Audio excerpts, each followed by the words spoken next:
So I've looked through what I wanted to respond to.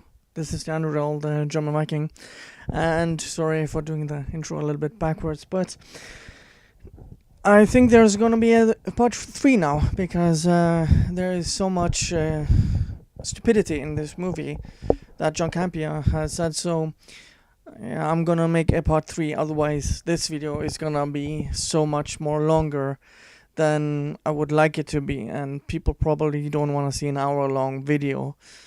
And so yeah, I'm gonna piece it up into three parts, and so this is part two of showing how John Campea is a Captain Marvel shill. Let's move on now to the third email today. What's next? Next is Duran V. Hey, John, I was wondering if you saw the video that Zachary Levi put out today about all the fake outrage stuff people and YouTube channels have been putting out about Brie Larson and Captain America. He shoots them down pretty harsh. Do you think that a guy from a competing company who stands to gain from people bad-mouthing Captain Marvel actually standing up and defending it from all the crap will actually do anything to set people straight? Well, and I'm going to assume he means Captain Marvel, not Captain America. And yeah, oh boy, here we go. Yeah. Here we go. The whole stuff with the Brie Larson thing, and this has been a topic that people have brought up nearly every day. And I've had a bunch of people writing me a bunch of stuff, and I thought maybe today would be a good time to just kind of address this, and mostly because Zachary Levi put out a video, and we'll take a look at what he was saying here in a second. A lot of people have been emailing me and asking, John, I don't even understand. What's this whole thing with Brie Larson about? What's the big outrage? Okay, now, regardless of what side you're on here, just do me this courtesy. Hear me out. All right? Just do me the courtesy of hear me out. And then if you want to throw a temper tantrum and hate me for saying what I'm going to say, by all means indulge. Okay, Mr. John Campea, I'm gonna listen to what you had to say, even though what I said and what I heard in part one really got me infuriated and frustrated over what you said. Let's hear. Let me be perfectly clear. I want to be fair to John Campea. I used to love hearing him talk about movies and box offices and all of that stuff when he was at the AMC and also when he did the transition over to Collider. But somewhere along the way, he let identity politics and being morally superior, being preachy, take over, and let instead of talking about movies in a fun, interesting, philosophical way, he became preachy and wanted to tell everyone how virtuous he is. But I'm gonna be fair. Let's hear him out. That's why I'm not gonna cut these segments into sound bites and take them out of context. I'm leaving them fully unedited. Of course, I'm gonna edit between the clips because I'm responding to them, but I'm using the full clips without any clever editing or anything like that. Let him speak for himself, let his arguments stand by themselves, and I'm gonna be fair to him. But if he says something stupid, I'm going to attack that argument. I'm not going to attack his character because that would be stupid of me, but I'm going to attack his arguments. So, let's continue, Mr. John Campea. But at least hear me out for what I'm about to lay out, and then make up your own minds. This all started, pretty much, when Brie Larson, for those of you who don't know about this goes all the way back to A Wrinkle in Time, which was, in my opinion, a fairly bad movie. I wanted to love it, but it's just not that good. It's kind of a bad film. You may love it, and if you do, that's great. I thought it was kind of a poor film. At any rate, the movie very much is targeted at young black women, particularly because that's one of the main protagonists of the film is a young black girl who does, I forget the actress's name. She does a very good job in the film. At any rate, Brie Larson was then spontaneously, being interviewed and being talked to. And she was making a point about making an observation that she had seen for a long time and that I've noticed for a long time, that primarily the press that is invited to cover these films at press junkets and events and screenings are primarily, for the vast majority of them, white men. And Brie Larson was making a point that, hey, if we're making movies that appeal to all different types of people, shouldn't some people who represent those demographics also be here? I do not need a 40-year-old white dude to tell me what didn't work for him about A Wrinkle in Time. It wasn't made for him. I want to know what that film meant to women of color, to biracial women, to teen women of color, to teens that are biracial. And for the third time, I don't hate white dudes. These are just facts. These are not my feelings. And I'm really sorry, Lindsay. Please don't kill me. So I'm using this clip for a reason. Again, why does skin color matter for who is reviewing these movies? It sounds to me that John Campea and people like Brie Larson are the bigots here. Because why does it matter what skin color someone has when they're reviewing a movie? And if we're gonna use this logic, I've used this in videos before. Why are sites like BuzzFeed and other sites laying off these token minorities, Huffington Post, New York Times, Guardian, all these papers and outlets that advocate for this diversity? And when mostly women and minorities get fired, they call it racist. It's because it's not profitable.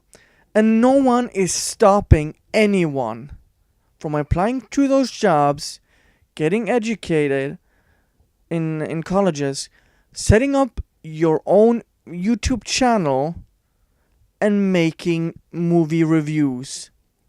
Jeremy Johns has over 1 million subscribers now, and he does it in a fun way. People want to listen to that. You have Red Letter Media. You have so many other of these big channels because they make good reviews. People can see the reasoning, why they liked it, why they didn't like it. They got to inform people whether they should watch it or not, and it's their own opinion. What is stopping anyone from reviewing these movies?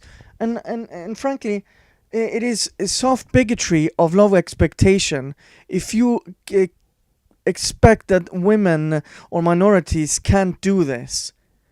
You're basically saying they have to get a leg up because they're so stupid or inept or unskilled.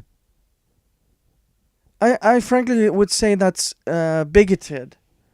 And I've had some people commenting on my channel that basically challenge me on this, but I would say that it is soft bigotry of low expectation. I've had comments say, "Oh, why are you spreading toxicity? Stop being so toxic. I'm just a man baby." But if we're equal, why are they protecting her, censoring Rotten Tomatoes, because she is so strong, but she can't handle that people don't want to see her movie? And John Campea can't understand that people don't want to see this movie, and they're expressing it in the only way they can by making their voices heard. I'm going to, again, go back to my original argument. Why? Why is representation important? Why isn't it the content of the character and the arguments and opinions of said person that are important, but it's instead of what it is between the legs and what skin color they have? Why is that so important? That's just something to think about. And be invited to be a part of the press of this. And she said these words. She said, in the midst of trying to express that we need more inclusion into this thing, she says, I mean, because I don't care what a 40-year-old white guy says about Wrinkle in Time. I want to know what, somebody from the demographic that this movie is supposed to be presenting to has to say about it. And that's what she said. And that sparked a major outrage. Now, in the defense of people who initially got outraged of that, it was a poor choice of words. I mean, when you sit back and look at the entire conversation and you look at the entire context, I think if you are a little rational, you see exactly what it was she meant. But again, in defense of those people who initially got pretty angry at her statement, that one small set of words she used were probably the wrong set of words to use. They could be taken out of they're easily taken out of context. I mean, because all you have to do is say, Brie Larson said, I don't care what 40-year-old white men say about this movie. 13 words that will go down in infamy, right? If all you read is that, you can understand that creates a certain narrative. Okay, let's use your argument here against you. So, if this statement isn't inflammatory, or I would claim it's racist, then let's hear what else she has to say. Let me read you from an article from Washington Post. I'm gonna link the archive because it's behind, basically. You have to whitelist the site, and which I refuse to do because Washington Post is a garbage site. It's from Douglas Ernst. Brie Larson, the latest addition to the Marvel Cinematic Universe, has fans can expect themes of intersectional feminism when Captain Marvel lands in theaters March 8th. The latest issue of Entertainment Weekly boasts on its cover that Miss Larson and Samuel L. Jackson are an odd couple who take on sexism in Marvel Studios' latest installment. Writer Devin Coggy pushes her to unpack that idea for fans in a piece titled Brie Larson Samuel L. Jackson Blast to the Past with EW's Captain Marvel issue. The film is Carol Danvers' story, but it's also a story about female friendship, especially in Carol Danvers' relationship with Mary Rambeau, Lashana Lynch, and her daughter. What was it about that theme you wanted to explore? The writer asked Thursday. I think because it's 2019, current year, everyone, current year. And what 2019 is about, really, is intersectional feminism. Okay? Miss Larson responded, there's just no question that we would have to show what it means to be all different kinds of women, that we don't just have one type. Sarah Connor, Ellen Ripley did this 30 years ago, over 30 years ago. Sarah Connor, Wonder Woman, Alita Battle Angel. There are so many of these characters in video games. Lara Croft. Hell, they made a video of this over 15 years ago with Angelina Jolie. Do people not realize there are different types of women? Who are these people? And we just don't have one type. It became great opportunity even with things like the love story. We wanted to make her that big love, that last love, that's found again. Be with Carol's best friend. To me, that's part of what the meditation of this movie is. It's female strength. But what is female strength, she added? What are different ways that can look? The celebrities' action are likely to fuel controversy surrounding the film and her outspoken activism. In addition to comments about the patriarchy. Really? So that's not the other clue, Mr. John Campea. Intersectional feminism, patriarchy. And patriarchy, and when Miss Larson recently told in Style magazine that she sees the role as a vehicle for global activism. Another argument she's making. The movie was the biggest and best opportunity I could have ever asked for, she said. February 5th, it was like my superpower. This could be my form of activism, doing a film that can play all over the world and be in more places than I can physically be. I do not need a 40-year-old white dude to tell me that didn't work for him. About A Wrinkle in Time, it wasn't made for him. She also said in June at the Crystal plus Lucy Awards. So... I don't even know what to say anymore. You can read the rest of the article. There's not much more to it. But this basically sums her up. She's constantly opened her big ass mouth and gone against men and basically bashed them at every instance. And when people like me basically call her out for her sexist statements, I got called an incel, a man baby, or I'm just insecure because I can't handle a woman's opinion. Do I sound insecure? No, I'm attacking arguments. I'm not attacking her character. If I was attacking her character, I would say she has a flat ass and she can't act, she's stupid, a moron, and things like that. I would use insults. But I'm attacking what she said. And I'm attacking what John Campea is saying. So, again, let's continue your arguments, Mr. John Campea. That creates a certain narrative. And in defense of everybody who initially got their back up over that statement, I get it. I get it. However, I think if you read the whole context and understand what the point she was making was, you understand that her whole context was not white male journalists bad. No. The purpose of her whole context was we need to include more people into this conversation. That's what she was getting at. That's what she was saying. Okay. Where this whole thing then exploded was a fundamental lie that people then started to make up. And I have had so many people emailing me saying, John, did you see that Brie Larson says she hates white men? And I'm like, she never said she hated white men. John, did you see that Brie Larson said she refuses to be interviewed by white... These are real emails that I've gotten, guys, that have been taken from real fake headlines. Do you see Brie Larson refuses to be interviewed by white journalists? Brie Larson does not refuse to be interviewed by white journalists. John, did you see that Brie Larson said this and all this kind of stuff? Here's some of our David Letterman top 10 things Brie Larson has not said. Let's just be clear. A lot of people writing me saying, John, did you see that Brie Larson said she hated white men? Let's be clear. Fact check. Brie Larson has never said she hated white men. John, do you see that Brie Larson said, I don't want white men to see my movie? That's a popular one. That's one that goes around all the time. But John, didn't Brie Larson say she doesn't want white men to see her movie? Because that's what they hear other people saying. Fact check. Brie Larson never said she didn't want white men to see her movie. John, did you hear Brie Larson said, I don't want to do interviews with white men? That's another one going around. There's this myth going around that Brie Larson saying she refuses to be interviewed by white men. Fact check. Brie Larson has never said that. John, didn't you see here that Brie Larson said, I don't want white press at my press junkets? That's another popular one going around. Fact check. Brie Larson has never said she didn't want white journalists at her press junket.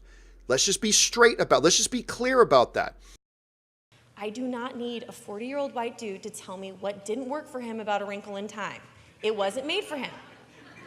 I want to know what that film meant to women of color, to biracial women, to teen women of color, to teens that are biracial. And for the third time, I don't hate white dudes. These are just facts. These are not my feelings. And I'm really sorry, Lindsay. Please don't kill me.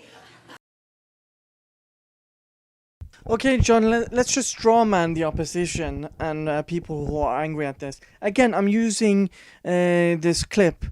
She doesn't want to hear what white men have to say about a certain type of movie. Well, then I don't have to care for women or black people making critiques about movies about white people. Should we really play this game? Should we really play this game, John?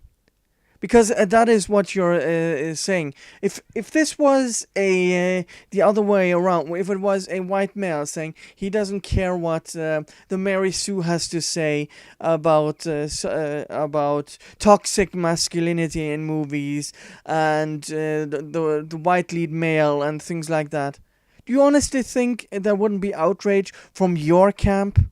Are you serious? I made a video about this in the past, where Collider, your former place of employment, where you went after Ed Skrein and Hellboy because it was good of him for basically losing a job. He of course didn't get fired, but he basically lost a job because of the outrage of the internet and that he wasn't Asian or whatever. But when it comes to the other way around, it's perfectly fine to bash men and especially white men. Are you serious, John Campea? And you're using these quotes, but you can't seriously read between the lines of what she's saying?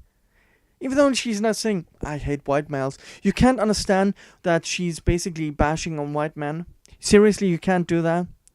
And you say, get more people into the conversation. Who's stopping anyone? Who's stopping anyone from getting into the conversation? Who's stopping anyone from reviewing movies? Seriously. You get to go on premieres for free. And in the previous video, you had the gall to say that user scores are basically irrelevant because you're on this pedestal. You're on this pedestal where you get to go on movie premieres for free, while everyone else, they pay for them. And their opinion doesn't matter to you because they're just trolls. If they didn't like The Last Jedi, they're just a troll. Are you serious? Are you serious? And what fundamental lie are you talking about? There is no fundamental lie. I just played that clip twice now in this video. And I've cited her own quotes showing you the evidence that she has an ideology. She has a bias and is clearly against white males. Because intersectional feminism is basically screw white males in particular, because everything intersects, and it's basically the patriarchy, which I again quoted, and that men are basically responsible for all bad things in the world. Are you serious? What's a fundamental lie? You cannot be serious and this self-righteous, John Campea. Seriously. These very popular things that are being thrown around all over the place, Brie Larson has never said any of these. She's never said any of them. They were made up by people who took that initial, I'm guessing, 13-word statement that she said in the context of a multi-paragraph statement and twisted it and put their own meanings on it and said, she said these words, therefore Brie Larson hates white men. That's where it came from. But okay, let's say for a moment, now hear me out. Let's say for a moment you are one of those people that you were still a little unclear about what Brie Larson meant when she made that full statement. What did she mean by that? Maybe you are still a little bit cloudy on it. Maybe you don't see the obvious message of it, which is we just need to include more people in here. And maybe you're still a little bit confused by it. Okay. So what Brie Larson did is then she came out to clarify exactly what she meant, so we didn't have to guess. So we wouldn't have to sit here and guess and interpret and make up our own meanings. Brie Larson came out and put out several statements to clarify exactly, hey, if you're confused by what I said, here's exactly what I meant. Now, let me read this at length. This is from The Playlist, one of the more major trades in the industry today. This is from an article in The Playlist, and it ends with Brie Larson's statement. Here's what was written in The Playlist. The saying, when you're accustomed to privilege, equality feels like oppression, applies a lot these days, but it feels especially and unfortunately relevant in the conversations around Captain Marvel. Brie Larson has made reasonable and refreshing calls for inclusivity in the press access around the Marvel Cinematic Universe film, which some dudes have taken wrongly to mean no white men. allowed in the clubhouse, a clubhouse that they have guarded for, pretty much the entire history of film journalism. In an interview with the Washington, D.C. Fox station, Brie Larson clarifies what she meant for anybody who is still confused about her statements. And this is what then Brie Larson came out to clarify for anybody who is still confused about what she said. What I'm looking for is to bring more seats to the table, the Oscar-winning actress said when asked by the interviewer about the angry response. No one is getting their chair taken away. There is no less seats at the table. There's just more seats at the table. She went on to say things like, I'm not trying to uninvite anybody from the party. I'm just saying we need to invite more people to the party. We need to invite people to the party who represent all these different groups of people who watch our movies. They should be represented a little bit by the people who cover the movies for them.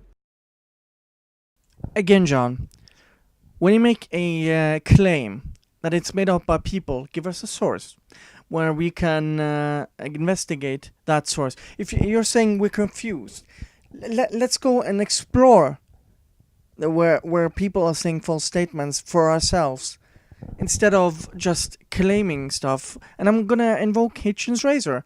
If you can't back up your claim with evidence, I can dismiss it with evidence.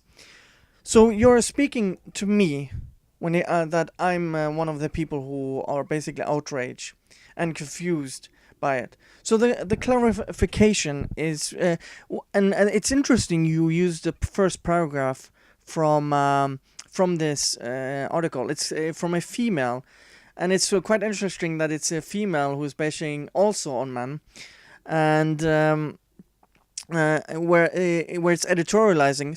Star Brie Larson has made reasonable and refreshing calls for inclusivity in the press access around the Marvel Cinematic Universe film, which some dudes have taken wrongly. Dudes, not men, dudes talking down to us, being condescending. To me, no white male allowed in the clubhouse. A clubhouse they've got it for pretty much the entire history of film journalism. You don't think that's condescending as hell? And who was stopping women? Times are different. If things are good that women didn't have maybe access or maybe doing the education in the last 50 years, times change, and I would like a citation from this woman that it was a clubhouse where they weren't allowed in. Journalism also used to be pretty dangerous, and movie criticism and critics were paved by men, which now women are also enjoying the benefit from, when probably there weren't a lot of men getting money from this. So it's in modern times more people have access to movies where they can judge movies, speak their minds on things because of the help of the internet. And when it comes to movie critics, it's probably a biological reason or just choice that women, perhaps 50 years ago, didn't want to review movies as much as men. Maybe that's and women have always had their opinions about movies, haven't they? It's kind of confusing to me, and it's kind of degrading that you also use this quote, where the article is basically bashing men, which is quite ironic. You're trying to defend Brie Larson, but in the article, basically defending Brie Larson. She can't handle that it's mostly men that are in an inclusion. Diversity is always a code word for not white men, because it's not diversity of thought, it's diversity when it comes to skin color, when it comes to what they have between the legs, which is not a penis. That's what diversity means to these people. Again, she's a intersectional feminist that thinks the patriarchy exists. A claim that cannot be substantiated because it's made up like a negative. You cannot prove a negative. It's basically a religion at this point. So let's listen to the last of this part of the clip that I'm using for part 2. But it's not looking good, John Campea, from what you've presented so far. That's all she was saying. Now, what a reasonable person will then do, is go, okay, so you're not saying you hate white men. No, I'm not saying I hate white men. And you're not saying you don't want white press at your junkets. Heavens no, I'm not saying I don't want white press at my junket. Cool. Thank you for clarifying that. That is what a reasonable person then does. A statement was made where, hey, this is on Brie Larson. She used in the spontaneous moment of doing a quick interview, she used a poor choice of words. She did. That for some people caused a little confusion. She then came out and gave several statements like the one we just read, clarifying that to clear up any confusion. What a reasonable person then does is go, oh, so that all that junk stuff, that's not what you're saying. No, that's not what I'm saying. Cool. Thank you for clarifying that because it was a little questionable. That's what a reasonable person then says. So you're the arbiter of what is reasonable and what is not. That is quite self-righteous and virtuous of you saying a reasonable person. You cannot see that people have different interpretations and can actually read between the lines of what she's saying. That you're saying that I am being unreasonable and other people are being unreasonable for calling out her BS of her, basically her hatred. That is what is it's unreasonable for you. If Brie Larson is right and she's not saying, why do you have to defend her and spend this time white knighting for a company instead of actually talking about the movie? Why are you making this political, John? You're supposed to talk about movies, John. Why are you talking about the politics and defending Brie Larson? If she's such a strong female, she can defend herself. Why are you shilling for Disney when she herself can do it good, perfectly fine? But you're not. They have made this campaign. They haven't told her to shut up. They've let her speak her mind on these things, and no other marketing campaign have they done this. They've let actors do something separate, political, but I've never seen anything like this. This is part 2. This is long enough. Anyways, thank you guys for watching, and see you guys next time. Bye.